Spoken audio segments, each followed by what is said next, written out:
People are awfully forgiving, or they just don't understand, what's been done to them.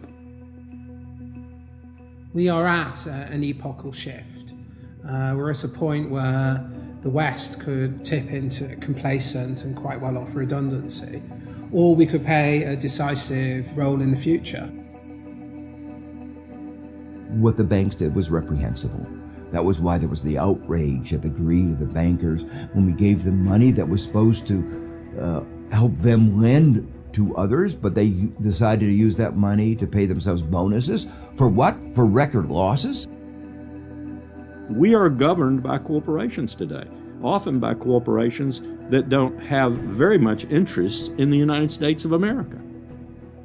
I don't know what happened, man. What happened to the United States? It went so far in the ditch. At what moment did it all go bad? Was it disco? Was it Donna Summer? Is that what killed America?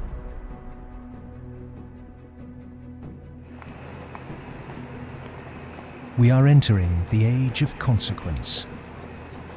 A rapacious financial system, escalating organized violence, abject poverty for billions, and the looming environmental fallout are all converging at a time when governments, religion, and mainstream economists have stalled. War, conquest, famine, and death. The four horsemen are coming.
This is not a film that sees conspiracies. It's not a film that mongers fear. It's not a film that blames bankers or politicians. It's a film that questions the systems we've created and suggests ways to reform them. Over centuries, systems have been subtly modified, manipulated, and even corrupted, often to serve the interests of the few. We have continually accepted these changes, and because man can adjust to living under virtually any conditions, the trait that's enabled us to survive is the very trait that has suppressed us. Most societies have an elite tries to stay in power. And the ways they stay in power is not merely by controlling the means of production, to be Marxist, i.e. controlling the money, but by controlling the cognitive map, the way we think. And what really matters in that respect is not so much what is actually said in public, but is what is left undebated, unsaid. For centuries, gatekeepers have manipulated our cognitive map. But in 1989, a computer scientist by the name of Tim Berners-Lee implemented the first successful communication between an HTTP client and server. The World Wide Web was born. It has since unleashed a tsunami of instantly accessible, freely available information. Just as Gutenberg's printing press wrestled control of the cognitive map away from an ecclesiastical and royal elite, today the internet is beginning to change governments, finance, and the media. We are at the cusp of change. But to enact it, we must first understand the things that have been left unsaid for so long. To do that, we need context from people who speak the truth in the face of collective delusion. Because to understand something is to be liberated from it.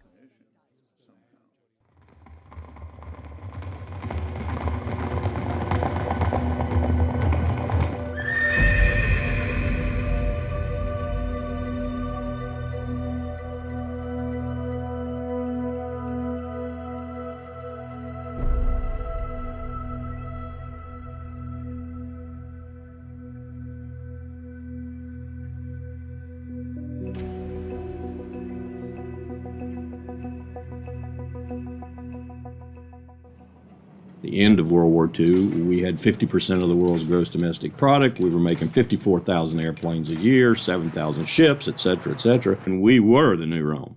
And we recognized it and devised a power management scheme in the 1947 National Security Act to, we thought, manage it. And it worked fairly well during the Cold War. But we haven't done anything since, and I think that's another sign of our inability to grasp the new world, if you will.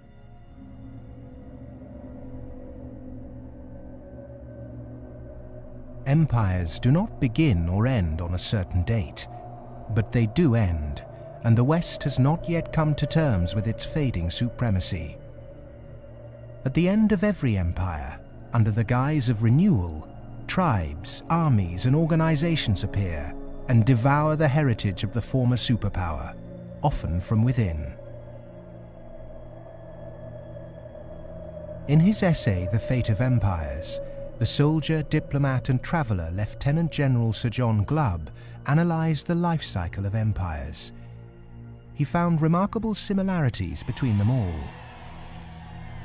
An empire lasts about 250 years, or 10 generations, from the early pioneers to the final conspicuous consumers who become a burden on the state. 6 ages defined the lifespan of an empire. The age of pioneers, the age of conquests, the age of commerce, the age of affluence, the age of intellect, ending with bread and circuses in the age of decadence. There are common features to every age of decadence. An undisciplined, overextended military, the conspicuous display of wealth, a massive disparity between rich and poor, a desire to live off a bloated state, and an obsession with sex.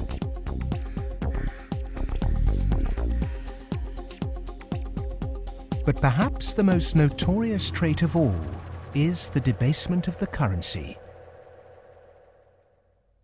The United States and Great Britain both began on a gold or silver standard, long since abandoned. Rome was no different. So it started on a principle that was very sound, and it was on a silver standard. But as it corrupted further and further and further, the Roman denarius got to the point where it was basically a copper coin, and they learned how to plate, and it was washed in silver, and in circulation the plating came off. And at the end, all the senators that really did at one time represent the people only were interested in representing how much wealth they could steal at the top. Great empire wealth always dazzles, but beneath the surface, the unbridled desire for money, power, and material possessions means that duty and public service are replaced by leaders and citizens who scramble for the spoils. Historically, all the signs of the demise of empire are beginning to develop. Some are more trenchant than others. This current financial and economic crisis, that sort of thing always accompanies the demise of empire. The people of Rome were constantly being distracted by the gladiatorial events, and the politicians knew that they did this. Whenever there was unrest among the people, they had a huge event going on, and they created a new event with lots and lots of gladiators, and every day we're doing that. That is a common trait of declining empires. And so today in the United States, for example, you find a tremendous emphasis on all kinds of television programs that distract people from what's really going on. Sports is a big part of that, as it was in the gladiator times. In essence, we've been lulled into a lethargy, and we've accepted it. Just as our sports stars today earn vast sums, so did Roman charioteers. In the 2nd century, one by the name of Gaius Apuleius Diocles amassed a fortune of 35 million sesterces in prize money, equivalent to several $1 billion today. Strangely, perhaps, there's another profession that is disproportionately hallowed as an empire declines. The Romans, the Ottomans, and the Spanish all made celebrities of their chefs. And this again is typifying the end of an empire, where things were so great, we have this last oomph of momentum that we used to be great, and we felt great, and we don't feel it anymore. So everyone is out searching for it. Well, maybe it's in the best food, or the best clothes, or the best music, or the best movies, or a reality TV show, or another magazine. But you can never get enough of what you don't need. What you need is a strong moral conviction that is pervasive throughout the society, and integrity reigns. There's a vast apathy. There's a vast amoralism, even a political nature to it. That is to say, there are vast numbers of people who don't give a damn. And so there's this natural, I suppose, entropy. Any living organism, which an empire is, of course, over time dies. Question is, how does it die? Does it die in a violent cascade of events, or does it die over a long period of time? The baby boomer generation were born into this age of decadence. Perhaps unwittingly, they've broken the unspoken intergenerational contract. Through unfettered consumerism, spiraling house prices, and a desire for eternal youth, the baby boomers have squandered future generations' inheritance. My generation, the generation right after my generation, I think we forgot that little phrase in the preamble to our Constitution, which says, "and our posterity." All of a sudden it became us, period. The baby boom generation, which I'm a part of, has gone and done the biggest misallocation of capital in the history of mankind. We have had cheap oil, or cheap energy is a better way to phrase it.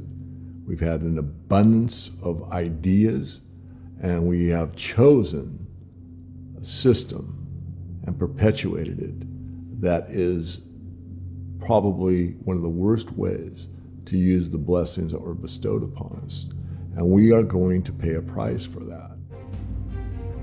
Human beings are inconsistent and paradoxical. We hope for peace and immortality, but continually invent new ways to destroy each other. We're capable of the kindest, most noble acts and the most horrific atrocities. Human beings are complex creatures. I mean, for example, we're capable right now, at this minute, of acting in such a way as to make it likely, if not certain, that our grandchildren are going to face terrible disasters. And we're consciously acting to accelerate that likelihood, even though we all love our grandchildren. How can you be more contradictory than that? In spite of all the economic activities of last 50, 60, 70 years since the Second World War, and all the industrialization, we have not yet managed to solve the problem of poverty, deprivation, hunger, malnutrition. Millions of people every night go to bed without food. And millions of people are throwing away their food. Waste on the one hand, and poverty and deprivation and hunger on the other hand. Malnutrition on the one hand, and obesity on the other hand. What kind of system have we created? Why, with such brilliant knowledge on the planet, are we still struggling to distribute wealth fairly? How has the human race developed a flawed system of government and economics that serves the few at the expense of the many? And with such poverty in an age of plenty, why have we not had the will to change such a vicious social structure? Greed is the fundamental kind of ingredients for the immoral economy. The problem is not that there is not enough in the world. People say that there's a poverty, we have to create more wealth. There is enough in the world for everybody's need, as Mahatma Gandhi said, but not for anybody's greed. But is it just greed, or does it go deeper than that? Is the problem systemic?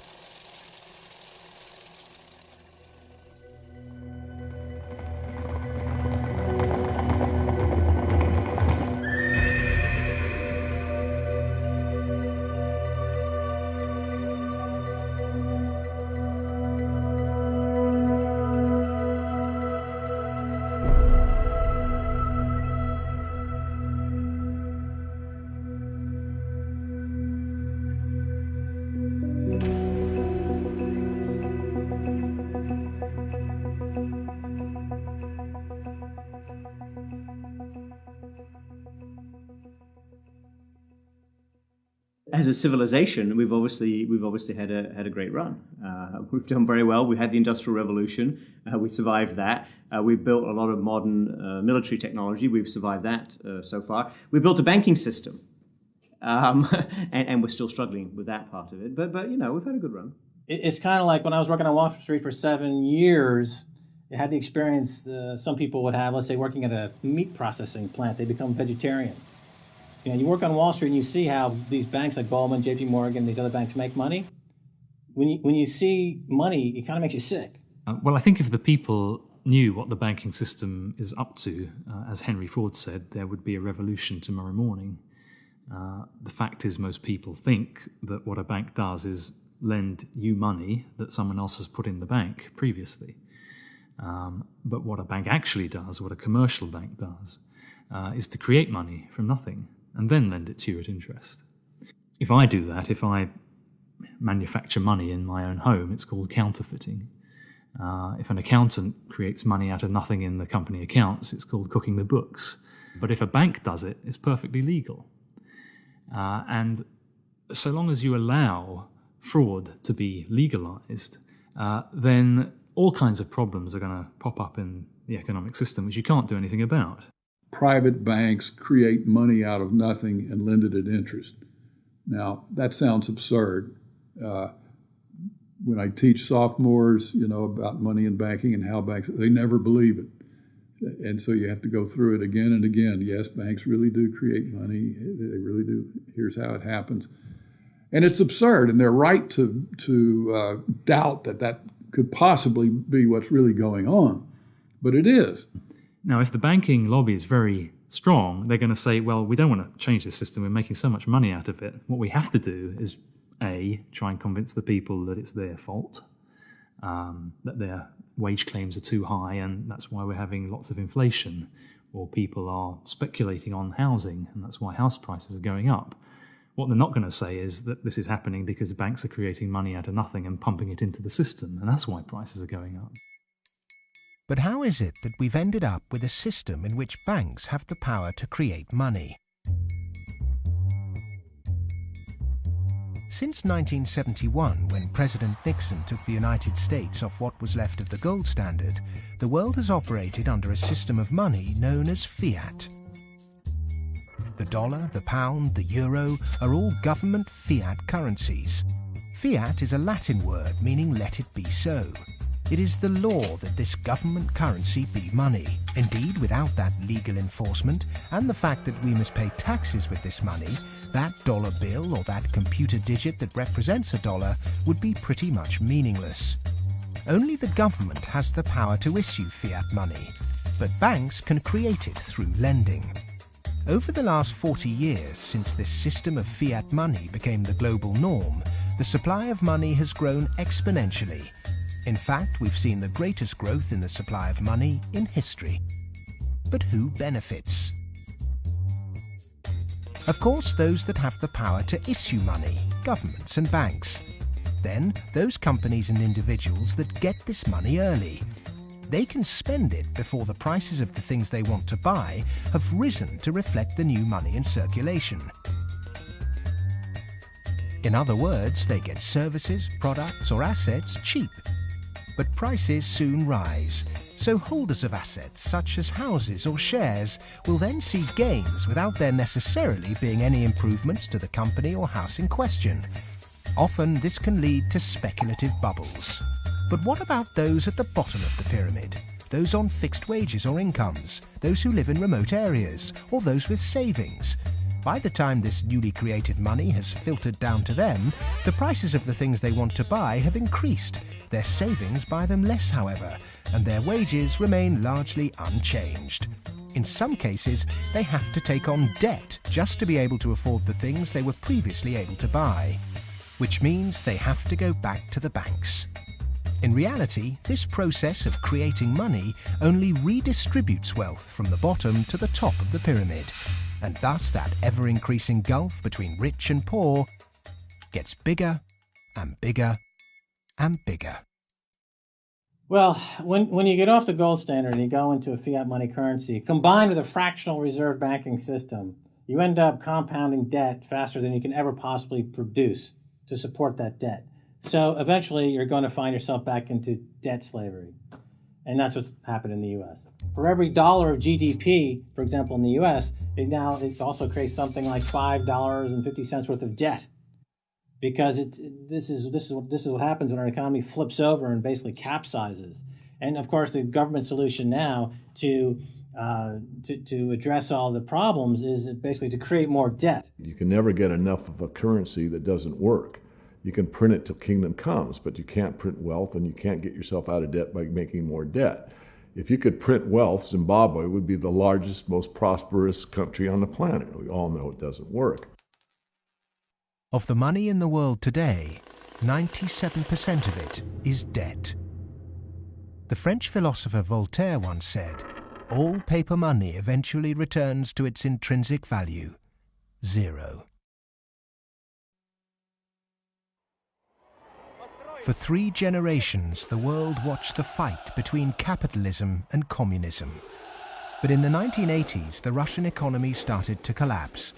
The Soviet Union capitulated, and so-called capitalism reigned supreme.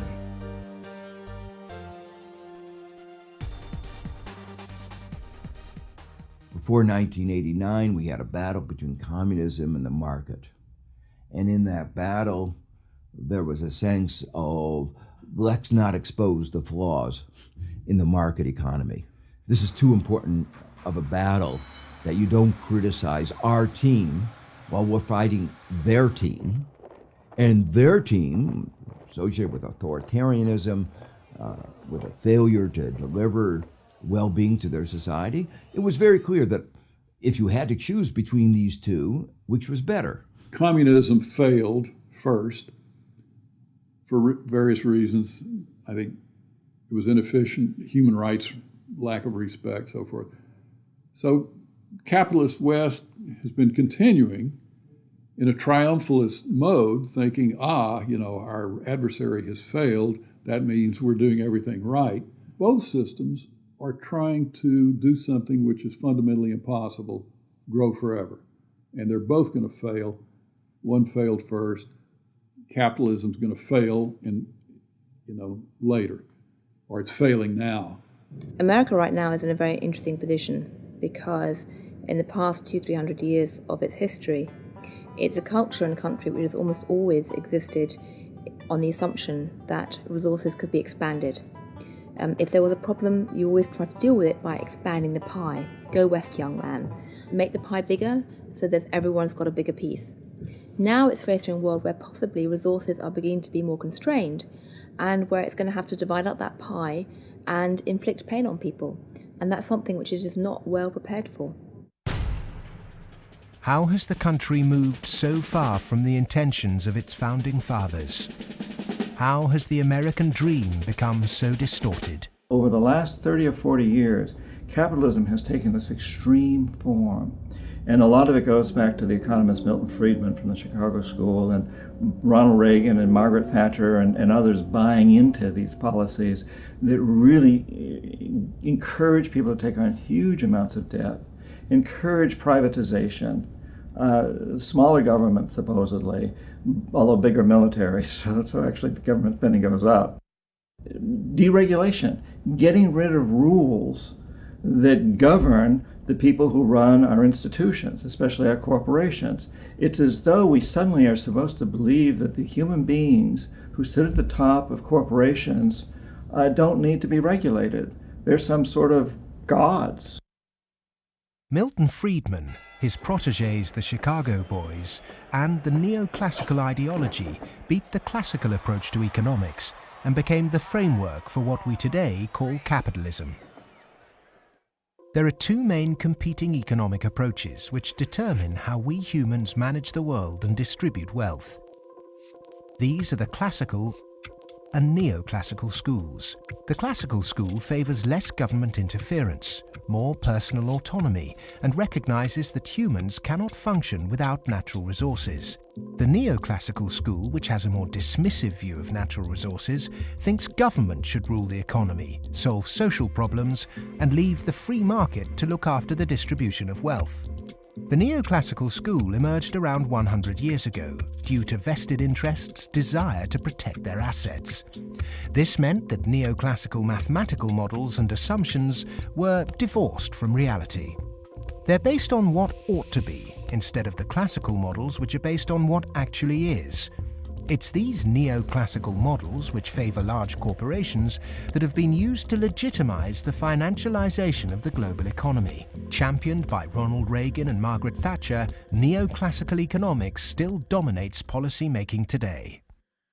The Reagan Revolution, as we call it in the United States, obviously the Reagan-Thatcher Revolution, if you think about it more globally, was a big change in power structure and a big transfer of opportunity and wealth.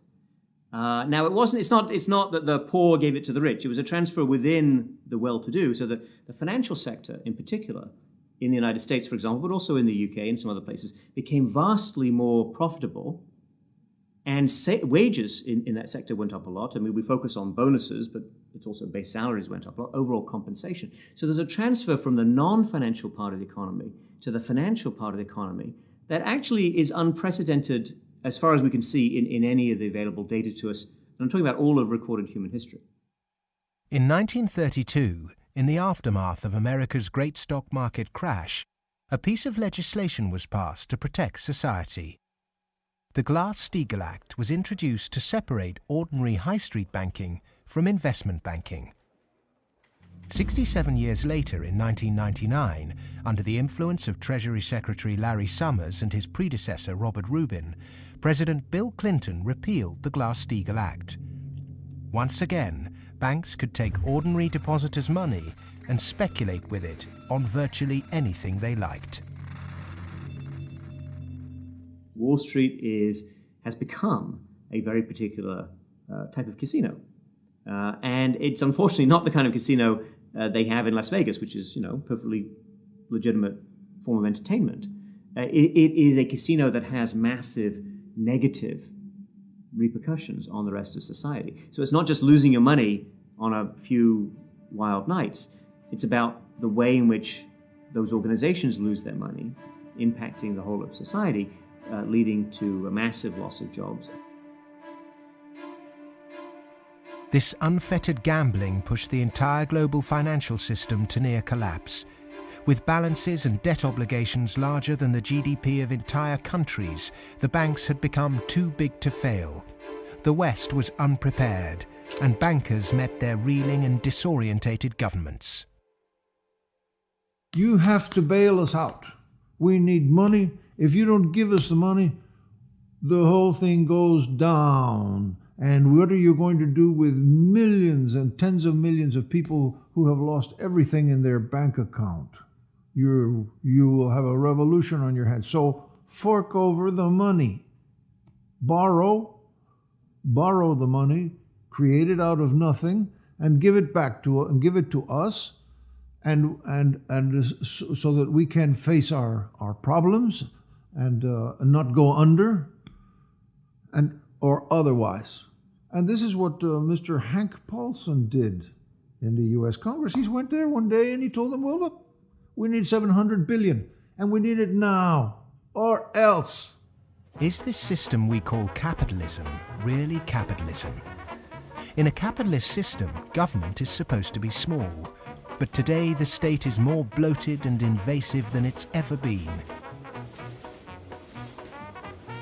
Individuals and companies are supposed to operate in a free market.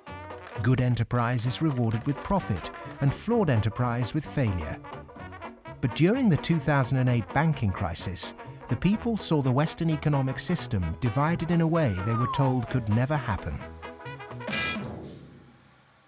Socialism for the rich, capitalism for the poor. And in America, for example, the banks that got in trouble got bailed out by the government. That's socialism.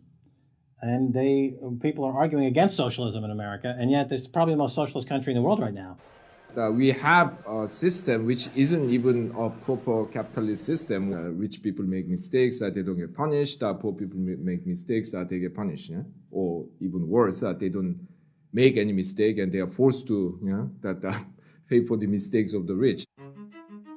When the taxpayer is footing the bill for the misplaced speculation of bankers, then suddenly, instead of the economy serving the human being is now in perpetual service to amoral financial organizations.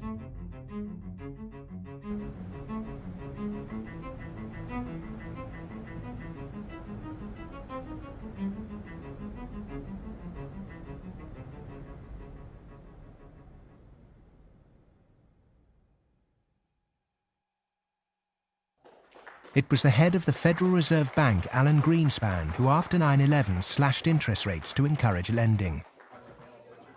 Bankers needed new participants to keep cash flowing into a system that had become a global pyramid scheme. All this newly created money entered the housing market and created unprecedented inflation. House prices rose and rose. New mothers were forced back into the workplace to service huge home loans, and the Anglo-American dream became all about land speculation. The housing market in the West isn't about ownership. The housing market in the West, because it's the only way ordinary people can get ahead, and ordinary people can't get ahead but by wages. What we've created is a mass bubble economics around housing. As that sucks in a huge amount of capital, takes capital for genuine innovations in the economy, and puts it into a speculative use that has no genuine productive outcome. It's interesting, if you talk to people in Germany, for example, they don't see a connection between owning a piece of property and being inclined towards being democratic. There's lots of people who rent their housing there, and they're perfectly comfortable with that arrangement. But it is true that in somewhat different contexts, both Mr. Reagan and Mrs. Thatcher pushed for more people to own housing. And actually, this is part of the problem, because if you push people to buy housing before they're ready, and if you push very dubious loans on them, and they don't understand what they get themselves into, you can have huge adverse repercussions, exactly what led to, in part, the subprime housing crisis in the United States. That's not anything to do with democracy, that's just a bad economic idea. The breakthrough that occurred around the year 2000 in the United States was when bankers found out that the poor are honest.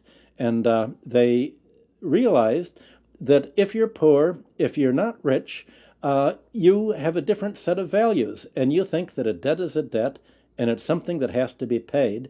And that people will try to pay the debts that they're stuck with, even if the debts are not valid, even if the debts are much more than they expected, even if they really can't pay the debts. The lending and banking institutions, when they drew up contracts with interest rates, with flexible interest rates, I think they knew in the beginning that these problems were going to come back later on, where folks weren't going to be able to afford the mortgages as the interest rates increased.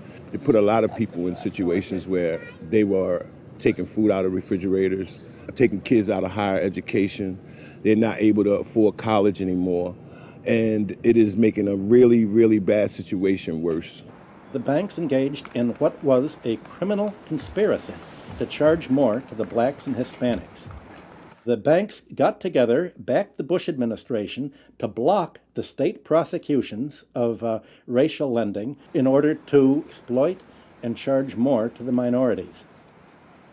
These are loans which were made by one of the major lenders in the city and in this country, Wells Fargo, in which Wells Fargo targeted minority communities in the city, put borrowers into loans that they could not afford, put borrowers into loans that were of the subprime variety, therefore more expensive and less advantageous to the borrowers.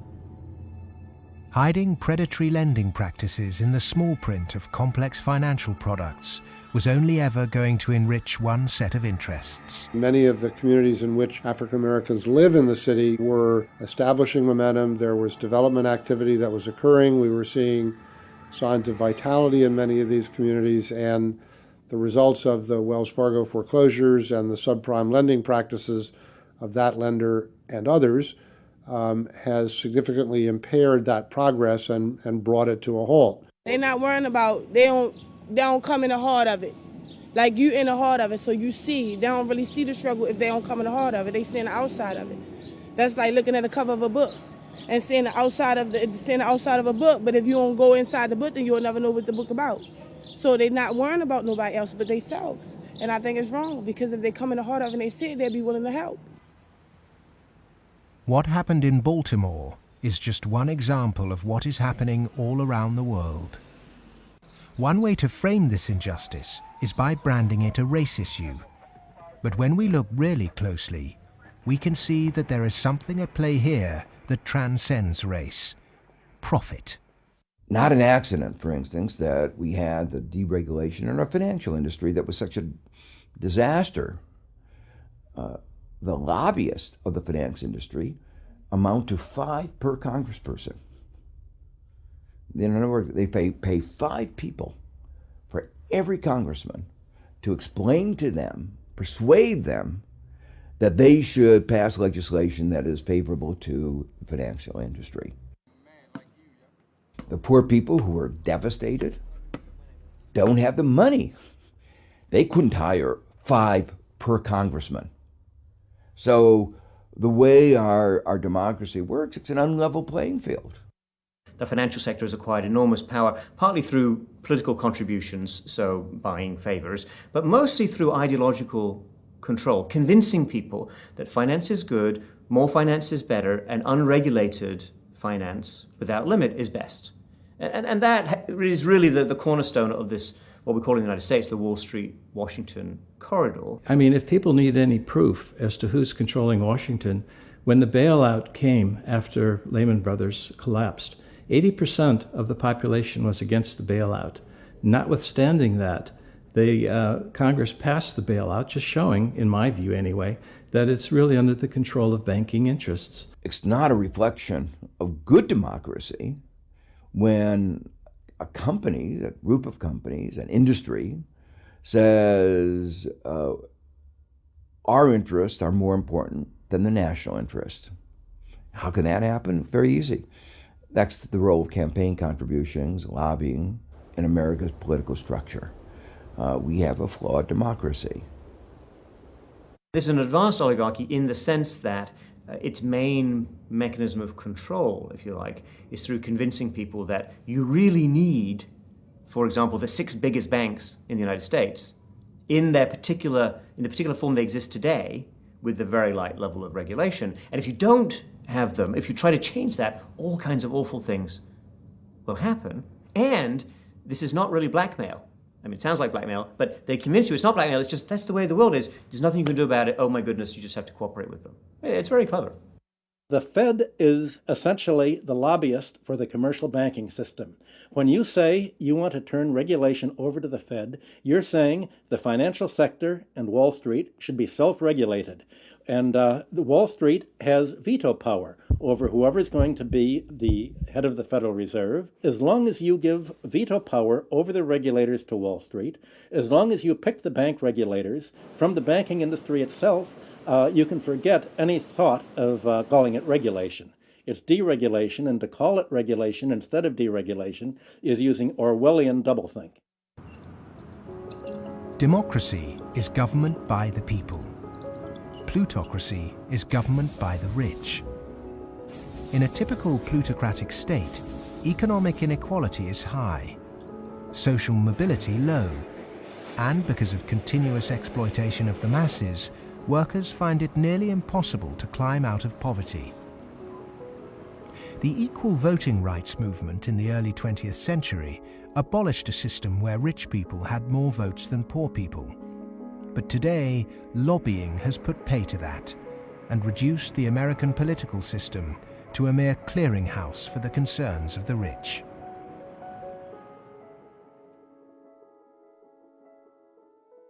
The Goldman Sachs machine is one of using profits to buy influence in Washington, to change laws, to make it easier to make money on Wall Street, to be used to buy influence in Washington. So it's a self-reinforcing malfeasance machine that is continuing to grow as a parasite in the economy and continuing to kill the host. Famous for claiming it did God's work, Goldman Sachs is one of the most influential investment banks in the world.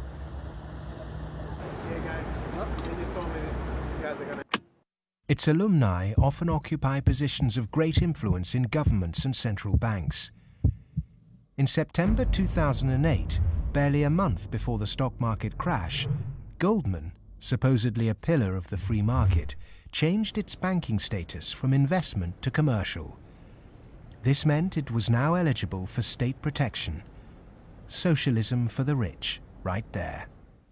Goldman Sachs are extremely efficient at what they do. Their task is to make money. They make bank robbers like Willie Sutton look like modest amateurs. They're huge bank robbers, but it's legal. The system is set up so that they can do it. In the recent years, they've been selling securities put together from mortgages that they knew were worthless. So they're selling these things to unwitting consumers, making a ton of money on it. Meanwhile, they're betting that they're going to fail because they know that what they're peddling is rotten. So they placed bets with it's called credit default swaps and other things with a huge insurance company, AIG, and that was insuring Goldman Sachs against the failure of the stuff they're peddling. During America's subprime collapse, Goldman traders Michael Swenson and Josh Birnbaum made a $4 billion profit by short-selling junk mortgages. Backed by Dan Sparks, internally Goldman Sachs called their position the Big Short and bet against their own clients. Senator Carl Levin called Goldman Sachs chief executive Lloyd Blankfein to a Senate subcommittee to testify under oath. Much has been said about the supposedly massive short Goldman Sachs had on the U.S. housing market. The fact is, we were not consistently or significantly net short the market in residential mortgage-related products in 2007 and 2008. We didn't have a massive short against the housing market, and we certainly did not bet against our clients. Riding the Big Short in 2007 made billions of dollars for Goldman. And so far, they've got away scot-free with this massive heist. So they're now back bigger than before, richer than before, biggest profits they've had in history, huge bonuses. They're doing great. A lot of what they're doing has, in fact, probably maybe all of it, has almost nothing to do with the benefit of the economy.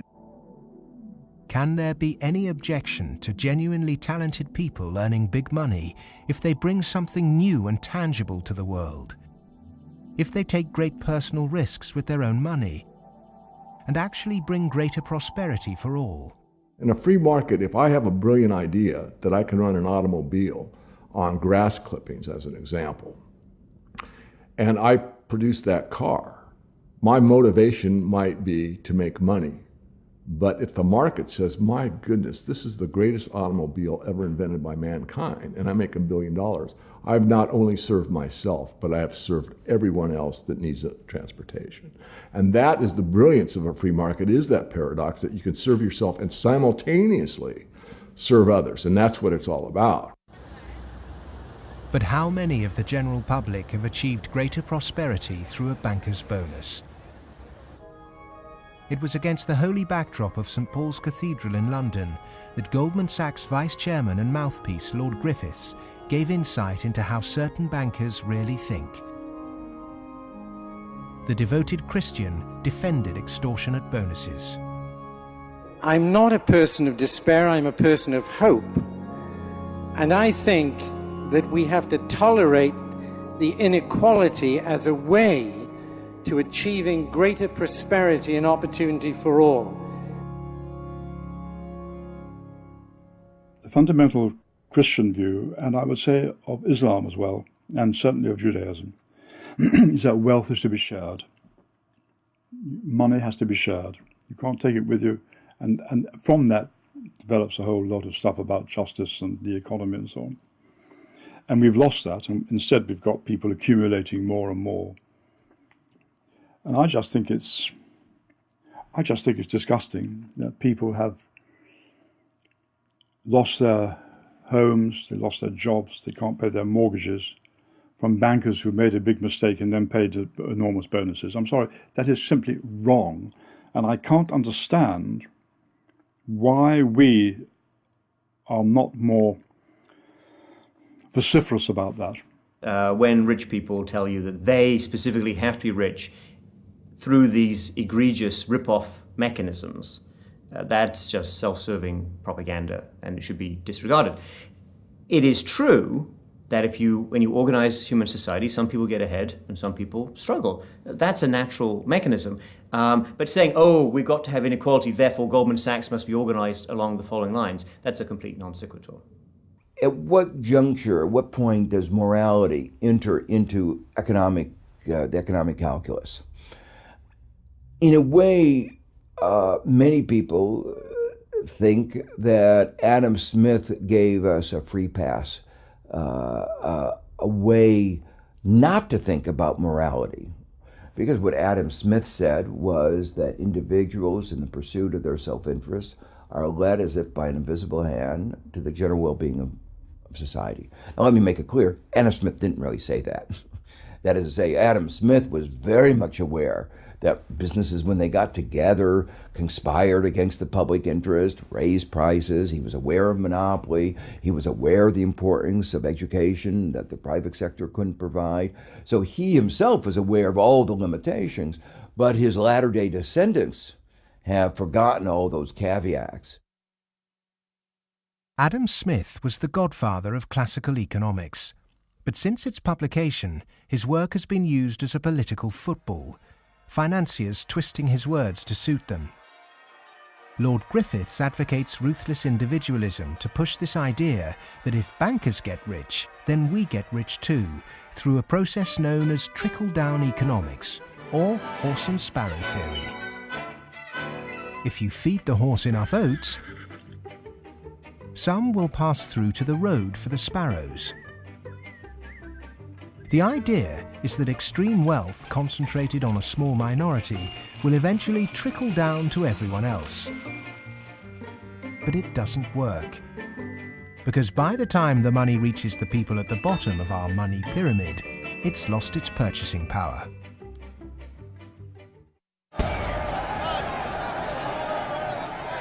But the public are now confused as to why our political leaders have allowed this to happen, and quite naturally now ask why. Because our political processes are badly flawed. They're badly flawed because of the dependence on lobbyists, on campaign contributions. So that's why, my view, and a view I think of a lot of people, is that we have to restructure our political processes to give more voice to the ordinary citizen and less voice to the interest group, to the moneyed groups, to those who have taken such a large role in shaping our tax code, our regulatory regulations, and so forth.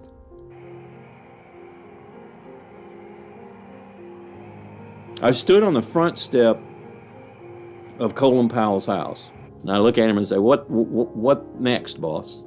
And he said, what do you mean? And I said, what next? Where are you going next? I'm going to write my book. I said, no, I know you're going to write your book, but you're not going to do that for the rest of your life. Where are you going next?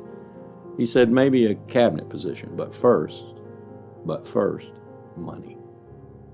I said, money? He said, yeah, millions. That's the only way you can be a cabinet officer in the American government. Oh, wow. The Democrats and the Republicans are beholden to corporate interests, and until they become unbeholden to those corporate interests, we will never have a well-governed republic.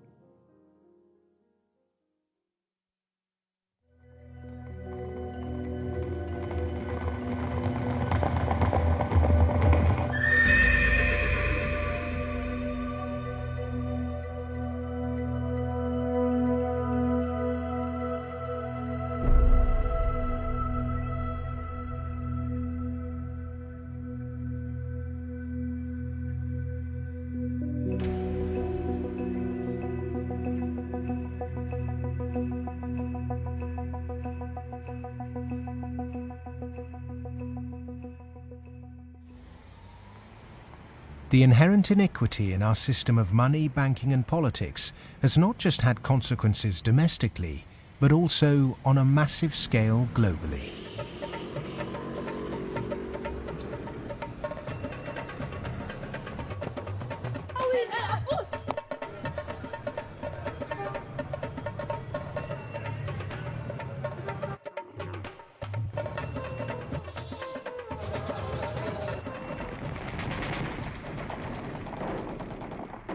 Western leaders have presented their military campaign in Iraq, Afghanistan and Pakistan as a moral obligation. But are there other reasons for it? The first financial beneficiary of America's foreign policy is the military. In particular, those who supply it with arms and equipment.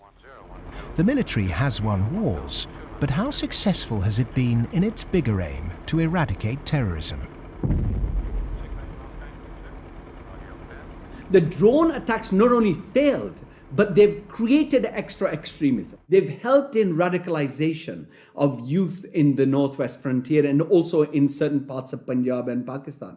And because time after time, and sometimes, there's a feeling that America does this deliberately to destabilize Pakistan. I'm not so sure about that, but I certainly think those people who actually support this policy, every time you kill 10, the so-called terrorists, you create 500 more because they see the drone attacks as an attack on a sovereign state of Pakistan. If they really wanted to flush them out, there was no need for a huge military operation in Swat, causing the entire district to become internally displaced persons. The population of Swat is 1.8 million. There are 2.3 million refugees in the country. The whole district has been emptied. This wouldn't have been necessary if they had carried out a surgical commando operation to get the militant leaders.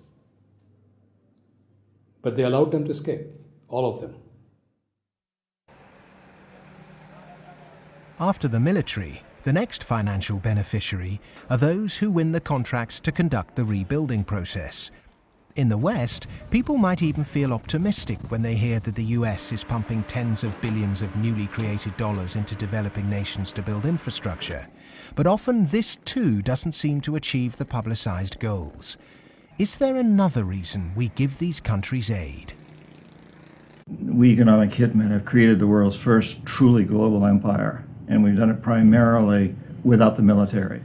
We work many different ways, but perhaps the most common is that we'll take a third world country that has resources our corporations covet, like oil, and then arrange a huge loan to that country from the World Bank or one of its sister organizations. However, the money never actually goes to the country. Instead, it goes to our own corporations to build infrastructure projects in that country, power plants, highways, industrial parks, things that benefit a few wealthy families in that country as well as our corporations, but don't help the majority of the people at all. They're too poor to buy electricity or drive cars on the highways. They don't have the skills to get jobs in industrial parks, but they're left holding a huge debt. Infrastructure, which has used heavy loans from the World Bank and IMF and made from grants from Western countries, they've all gone into benefiting the elite and the feudal classes. They have not benefited the people.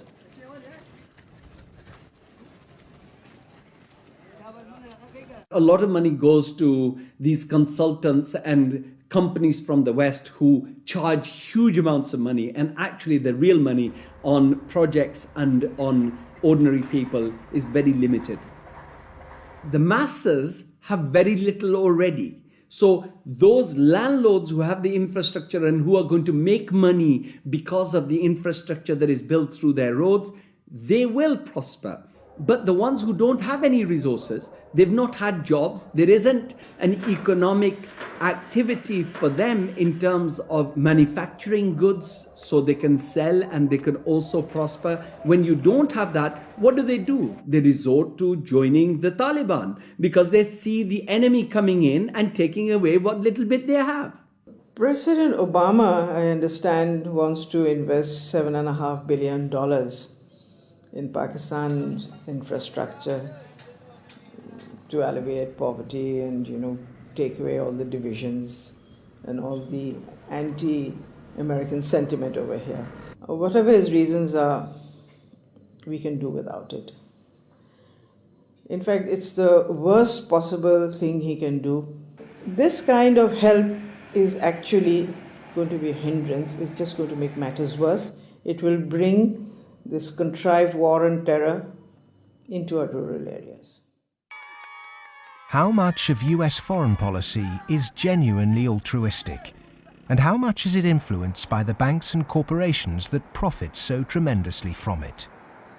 America's evangelism of democracy is riddled with contradictions, not least of which this idea of promoting democracy at the point of a gun, or opposing regimes which are democratic but not in the way that America wants. So too, this idea that America has been promoting free market capitalism has also been riddled with contradictions, because the reality is that American firms tend to make most money when countries are at the cusp of change, certainly American financial firms, and in a sense they want markets that are changing structurally, but not too free and too transparent, because they make money when markets are a bit opaque. Is it any wonder developed nations are fighting in underdeveloped countries when so many are making so much money out of it, without ever really having to face up to or even witness the consequences of their actions? So what if 5 million kids died in Africa because of debt last year? I got a bonus of £1 million, and if I have that conversation, I've had it with some bankers who've been in the business a long time, and they listen politely, very polite, very charming, and at the end they say, "Well, Tariq, it's lovely meeting you again," and they go back to the office and do another loan deal for Tanzania or something. I've known a lot of terrorists, quote unquote. I've met them, I've interviewed them for books, I've known them since I was an economic hip, and I've never met one who wanted to be a terrorist. They all want to be with their families back on the farm. They're driven to terrorism because they've lost the farm. It's been inundated with water from a hydroelectric project or with oil from oil derricks. Their farm's been destroyed. They can't make a living for their kids. Or in the case of the Somali pirates, their fishing waters have been destroyed. And that's why they've turned to this. It isn't because they want to be pirates or terrorists. Now, there may be a few crazy people. There are a few crazy people with their nuts loose. There'll always be serial killers. There'll always be crazy people. Maybe Osama bin Laden's one of them. But they do not get a following unless there's a terrible injustice going on. And people are starving and they're deprived. And then they will follow these crazy people because they seem to offer an alternative. If we want to do away with terrorism, if we want to have what we in the United States call homeland security, we've got to recognize that the whole planet is our homeland. What does the word terrorist actually mean? Many terrorists would sooner describe themselves as freedom fighters. Could it be that the charge of terrorism could just as easily be made against Western corporations, speculators and policymakers? When we talk about terrorism, it means what they do to us, not what we do to them. And what they do to us can be pretty ugly, although it's not even a fraction of what we do to them. I mean, take, say, 9/11. That was a pretty serious act of terrorism, maybe the worst single act of terrorism in history. But it could have been worse. I mean, suppose, for example, that Al-Qaeda had bombed Washington, bombed the White House.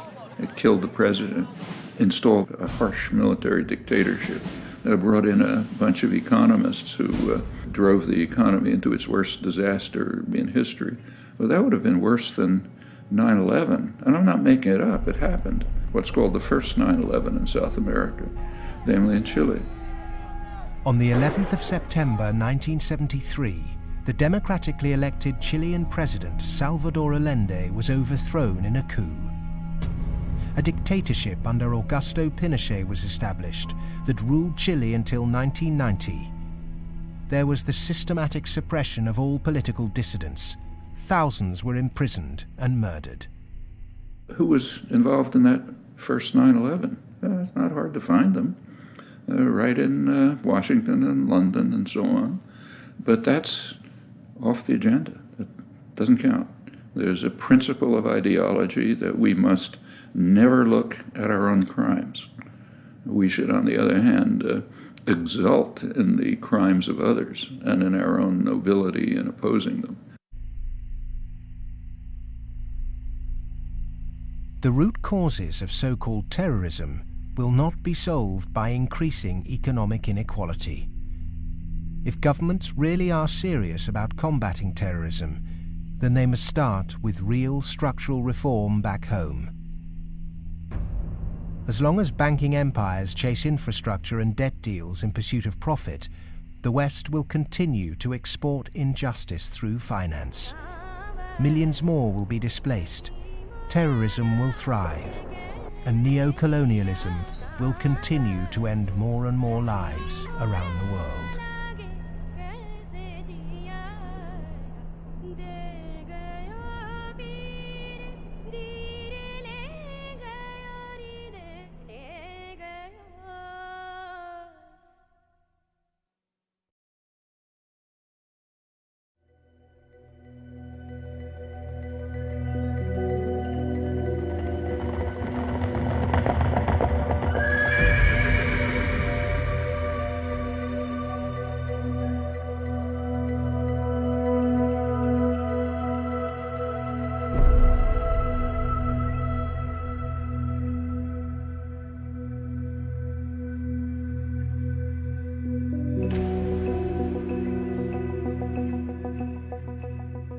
What's happened is that we have moved from a relatively empty world to a relatively full world. That is, empty of us and all of our stuff to now full of us and all of our stuff.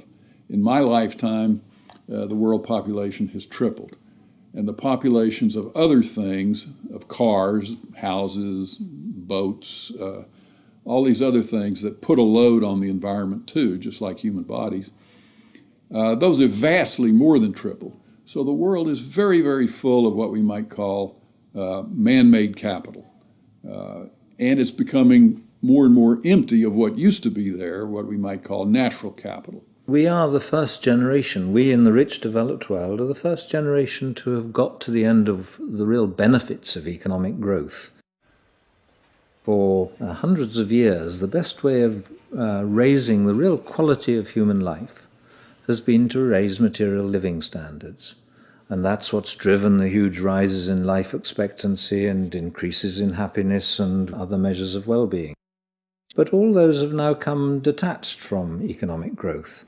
And although life expectancy continues to rise in the rich world, it's no longer related to the amount of economic growth a country has at all. And the same is true of measures of happiness and measures of well-being. The paradox is the more we grow, the more poverty we create. Our self-interested economic system seems to be continually missing a trick. So as we keep plundering the Earth's natural capital, is it time to rethink our Western definition of progress? When I look at the world, I look at it much the way Royal Dutch Shell looks at it. They have one of the best strategic entities in the world, private or public. And Royal Dutch Shell has posited two scenarios. One is called Blueprint and is obviously a planned corporate structure where world leaders get together and they think about things like energy transformation, planetary warming, and dwindling fossil fuels and so forth. The other is called Scramble. And Scramble is pretty much what it sounds like too. It's a mess. Interestingly enough, in 2075, the ending year for these scenarios, as I recall, we get to about the same place. It's just that Blueprint leaves a lot less blood on the floor. Scramble leaves a lot of blood on the floor as people fight for these resources and so forth. The reason oil companies are drilling miles under the sea is that the world's easily accessible oil has already been found and largely consumed. Not only are oil supplies dwindling, major new metals discoveries are becoming increasingly rare. 40% of the world's agricultural land is seriously degraded, and ever more volatile yields continue to be unevenly distributed. It may be that the looming environmental threat is not global warming, but the exhaustion of the world's resources. We're going to have struggles for finding land sufficient to grow the agricultural products for what the United Nations says is going to be a 9 billion Earth population. We're going to struggle over non-renewable fossil fuels as they run out. I think Shell posits about 2075 they'll be gone. And we're going to struggle over things like water and other precious resources that are necessary to our life and to our economy. And this could be, as Shell says, a blueprint affair with world leaders working together to share and share alike. Or it could be a real mess, and Shell, incidentally, bets on the mess. Just like the baby boomers' failure to look to the next generation, our outdated competitive mentality for a world of depleted resources could have devastating consequences. Our economic setup encourages one-upmanship, competition and comparison, whereas the progress humans have made over millennia has been largely based on cooperation. In any species, in almost any animal, there is always the potential for huge conflict, because with any species, all members of that species have the same needs, so they might fight each other for food and shelter and nest sites and territory and sexual partners, all that kind of thing. But human beings have always had the other possibility. We have the possibility to be the best source of support and love and assistance and cooperation, much more so than any other animal. And so other people can be the best or the worst.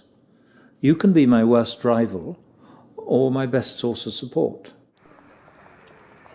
In a progressive society, to meet our common economic, social and cultural needs, we must move from globalization to localization. The benefits of a communal sense of fellowship, responsibility and purpose in a life driven by production, not consumption, would lead to happiness and satisfaction. Indeed, we must ask, have our modern consumerist lifestyles made us happy? I think if one had been living in the 19th century and somebody had told you that 100 years later people were going to be living in this extraordinary wealth and comfort, with central heating and being able to throw away such a high proportion of our food as we do, we'd imagine that we'd be living in a state of extraordinary social harmony and everything would be rosy. And it's really quite remarkable, the contrast between, if you like, the material success of our societies and the social failure. The growth economy demands that we make consumption a way of life. He who dies with the most toys became the ambition, and retail replaced spiritual satisfaction. Unsurprisingly, sales of antidepressants skyrocketed.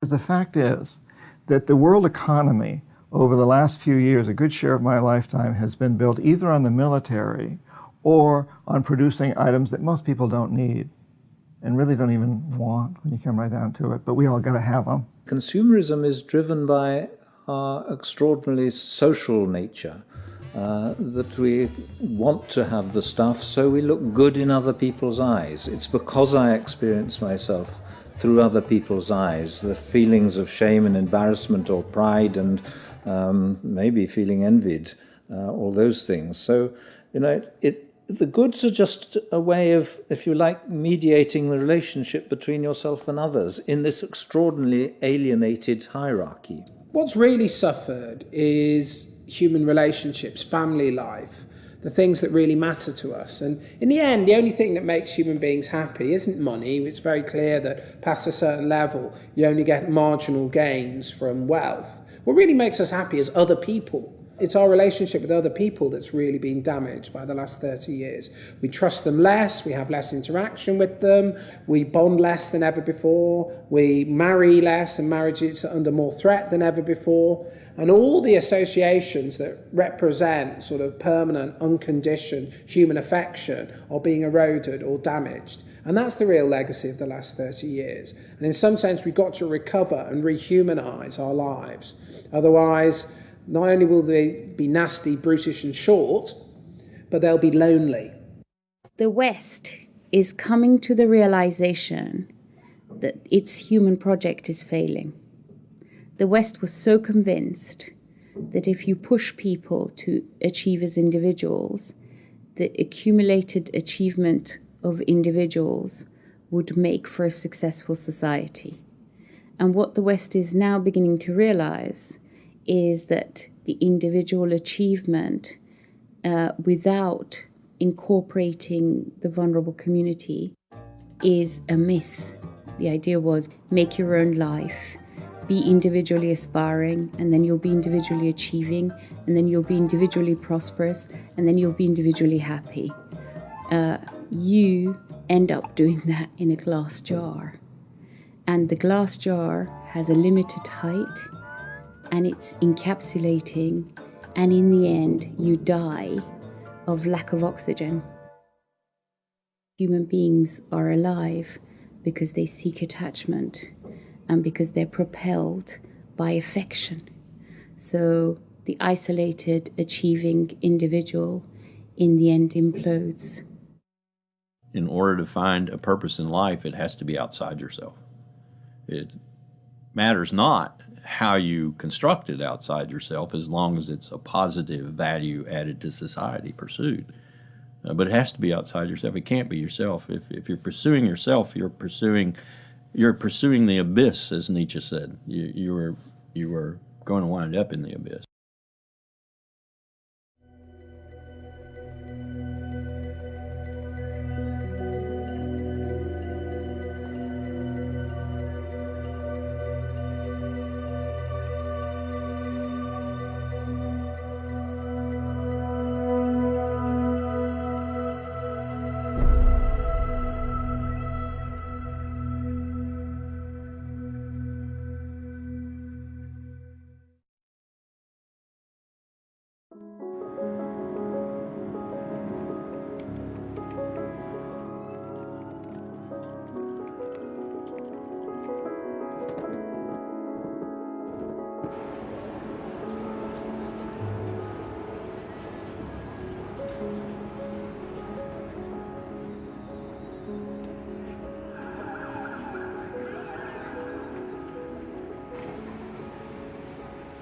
One of the most powerful cultural frameworks that shapes the way we think today in the West is the Hollywood film construction.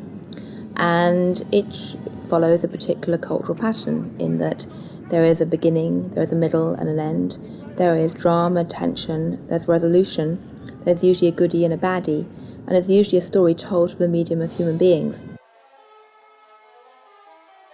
This Hollywoodization of the way that people communicate and the way they tell stories about themselves and view their recent history has very much impacted how we look at the financial crisis, in that people look at the beginning, the middle and the end. They look at the drama around Lehman Brothers and they wanted, say, a resolution, and they wanted baddies, they wanted sacrificial victims as well.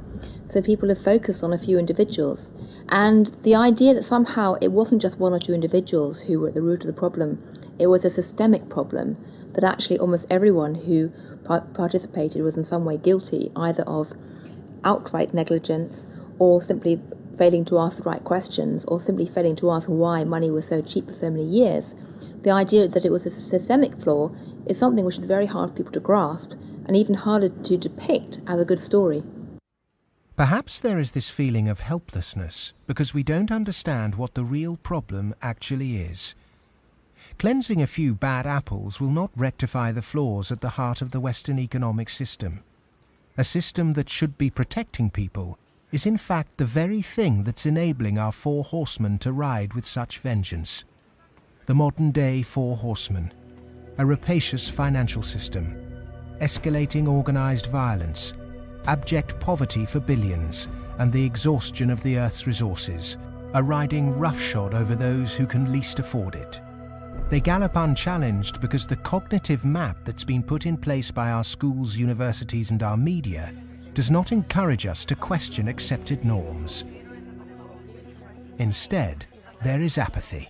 In a sense, I think we're rather depressed societies. We've got used to the idea that there's nothing that can be done. There is no alternative, that, we're never going to deal with these environmental problems and we live in a dog-eat-dog society and that's it.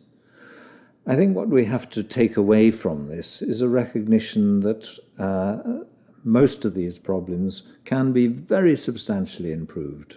by making our societies more equal, reducing the income differences, and that also helps us to solve the environmental problems. We can reach a society that is qualitatively better for all of us. Well, the apathy is sort of engineered because you don't have any discussion of this in the public media. Hardly by surprise, the public media are owned by the real estate and the financial interests, and they're not going to explain to people the integration between the financial, insurance, and real estate sectors, the FIRE sector. There's this disinformation going on, passing the buck, denying what the real driving factors are. All of these are common strategies. In fact, even in education, you can see that banks have helped to set up universities. They've funded them. They fund think tanks. They have educational foundations. They own newspapers. All of this stuff is going on as a kind of propaganda exercise so that the people don't actually work out what the problem is. You should not assume because you don't have a background in economics or in law that these issues are somehow too complex for you. They're not complex at all. It's very simple. It's about power, and it's about democracy, and you understand that just as well as I do. One source of this disinformation is the neoclassical school of economics. These economists and academics have been successful in convincing the world that their models were gospel. But just as Gutenberg's printing press was revolutionary in the 16th century, today we're at the dawn of internet enlightenment, which will remove the cloud of ignorance upheld by academic and media gatekeepers. Education can be a form of mass mind control, and it's astonishing that today neoclassical economics continues to be taught in all Ivy League universities. I do get letters from students in economics departments at other universities. They're into some graduate program or something, and they say, oh, I just read such and such that you wrote, and this is the kind of thing that interests me. I'm stuck in this program here in which, I can't even talk about any of that. What's your advice? What should I do? What they're teaching you is what you're going to have to oppose, a lot of it. I mean, some of it's useful. But so some of it's useful, go ahead and learn it. And the other reason for learning the rest of it is know your enemy. An individual might not be able to change the system, but they can change themselves. If we're not offered proper education, we must begin our own. And a good place to start is to become reacquainted with the classical economists, and with something that so few question, but that affects us all, our system of money. If the monetary system of the world is not reformed, then we are headed towards the end of industrial civilization. I won't say that we're going to the end of humanity, but it's just going to be an absolute collapse of our world as we have known it, because it cannot function on fiat money. And none of those who are responsible for this want to admit it, but that is the fact. The fiat system of money is a man-made law, and it's been abused. Is there a form of money whose law is not set by man? When you look at natural law and gold, I sort of describe gold as being a natural form of money. All of the gold that's been mined throughout history still exists in its above-ground stock. About the size of 2.5 Olympic swimming pools if you put all that gold together in one place. And the key is that this above ground stock of gold grows by about 1 3/4% per annum, which is approximately equal to New World population growth, and is approximately equal to new wealth creation. So as the net result of this is that you have this very good consistency in gold's purchasing power over long periods of time, because the supply-demand equation is very much in balance. To achieve human liberty, you really need to have sound money, and gold is the only way to do that, because only gold is outside of the control of politicians. With modern man-made monetary processes, a chronic excess of debt has built up at every level of society. Debt is now regarded as normal. It isn't. It's a form of slavery. But how much do we question our debt? And what should we now do about it? The classic example, most recently, of a debt cancellation was the German economic miracle in 1947. The Allies canceled all domestic and international German debts, except for the debts that employers owed their employees for the previous few weeks, and except for a basic working balance that everybody was able to keep in the bank in order to buy food for the next few weeks or so. Essentially, you would follow the 5 or 6 pages that the currency reform of 1947 did in Germany. You would start with a clean slate. That means that everybody would own their property free and clear. And the problem here is that you'd wipe off the savings that are the counterparts of that. That actually would not be such a bad thing if you look at the fact that the wealthiest 1% of Americans have concentrated an enormous amount of wealth in their own hands, more than at any earlier time since statistics have been kept. Our system of taxation also needs addressing. Currently, we're taxed on what we produce. Perhaps it would be more progressive to tax what we consume. How many American people realize that the Founding Fathers never intended Americans to be taxed on their labor? In other words, they weren't meant to pay income tax. The tax system that was exported from Britain, a relic of colonialism, has duped the world. The most important element of a tax system is to do what everybody expected to be done in the 19th century, and that is to base the tax system on land taxation, on the free lunch of land value, and on what John Stuart Mill called the unearned increment, the income that landlords made in their sleep, as he put it. Who made oil in the ground, coal or iron ore? These are things which are not the products of human effort. Of course, extracting them is, but their existence is not. And so the rents from natural resources are a wonderful source of taxation. Nobody made them, and when you do tax them, you cause all of us to use them more efficiently. So this seems like really the excellent thing to tax, rather than labor and capital. If the governments used this land site value that's supplied by nature, not by human labor, not by personal enterprise, then the government would not have to tax wages in the form of income tax. It wouldn't have to imply sales tax that add to the price of doing business, and it wouldn't have to add the proliferation of business taxes. This tax system, advocated by all the classical economists, would begin to address global poverty, as it would allow citizens in developing countries to keep their resource wealth. In developed countries, it would begin to address our housing and debt crisis and unleash the kind of entrepreneurship needed to refloat our economies. Perhaps we should also resurrect another timeless principle for workers that was promoted during the Industrial Revolution. Well, the idea that people who work in a plant ought to own it is just deeply built into working class culture.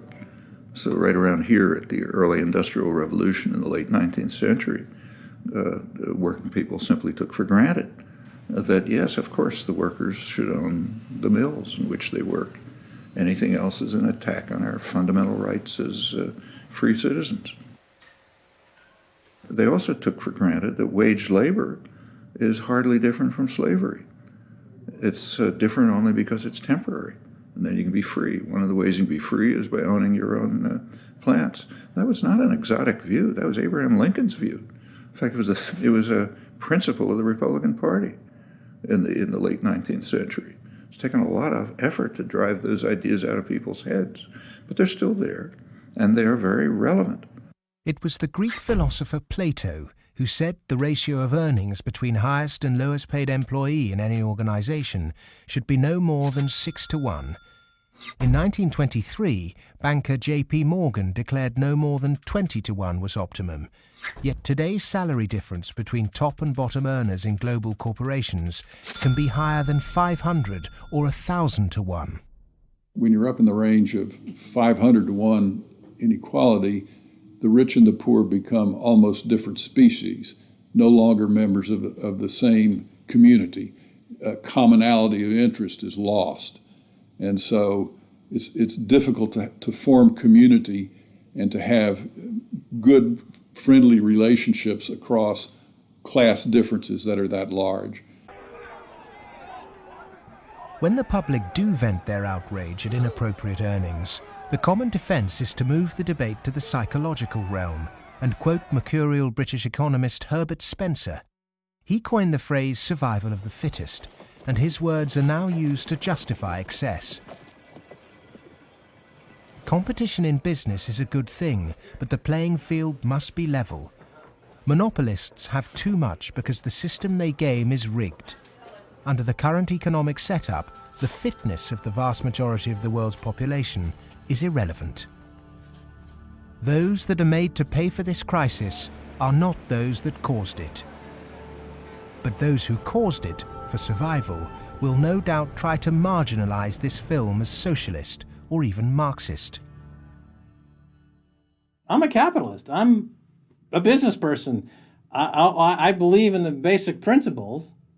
That's why I'm completely appalled by seeing these principles destroyed by monarchs, monopolists, who have totally destroyed the system from within on Wall Street. And this is completely unacceptable. I'm a capitalist. I think capitalism can do it. It's not a question of getting rid of capitalism. It's a question of getting rid of this terrible form of capitalism. Capitalism, more broadly understood as market economy, not only has a future, I can't see the future of the world without it. But the question is, what kind of capitalism? What kind of market economy? A system of reformed capitalism built on independent money, a tax system based on consumption, not income, and employee-owned businesses would begin to build an economy that's not dependent on constant growth to service its debt. We've endured the so-called free market for centuries, but far from being free, it's led us to destroy nature and each other in a vain attempt to progress. It's absolutely ludicrous to suggest that somehow there is a scientifically defined boundary of the market that we should never change. And of course, that's what the free market economy wants you to believe. Because once they convince you of that and claim that, on top of that, claim that they have the truth because they are PhDs in economics, then they can tell you whatever they want, and then you'll have to accept it. But that's where we have to take these guys on. Politics is about drawing the boundary of the market. When you think about it, a lot of things have been taken out of the market over the last 2-3 centuries. 2-3 centuries ago, you could buy and sell human beings, child labor. A lot of things that you wouldn't imagine you could buy and sell today. So, over time, we have redrawn this boundary, and there's nothing wrong with redrawing the boundary again. Things that were considered absolutely reasonable in the 1850s, like selling any chemical on a street corner and telling you that it's a pharmaceutical drug that will be good for you, things like that were absolutely commonplace then, are now serious criminal offences. Well, the same thing will be true of active money management in 100 years. The breakdown we saw in the Great Depression and witnessed again at the beginning of the 21st century occurred because in the name of growth, much was taken out of the system by those who contribute very little. Multinational corporates and banks will always want to grow without having to compensate those people who actually do the work to produce the surplus. In the past, every time too much was taken by those who contributed little, people rose up to halt the violent practices enacted by a tangible enemy. Today, the question is, with such a formless enemy pervading every element of our economic and democratic process, can it be done again? Of course it can be done again. Look, it's a cycle. We're not debt peons, but maybe rats running around a little wheel in somebody's big cage somewhere. The finance rises, finance becomes organized. You make a lot of money in banking. It's easy to go out and buy politicians.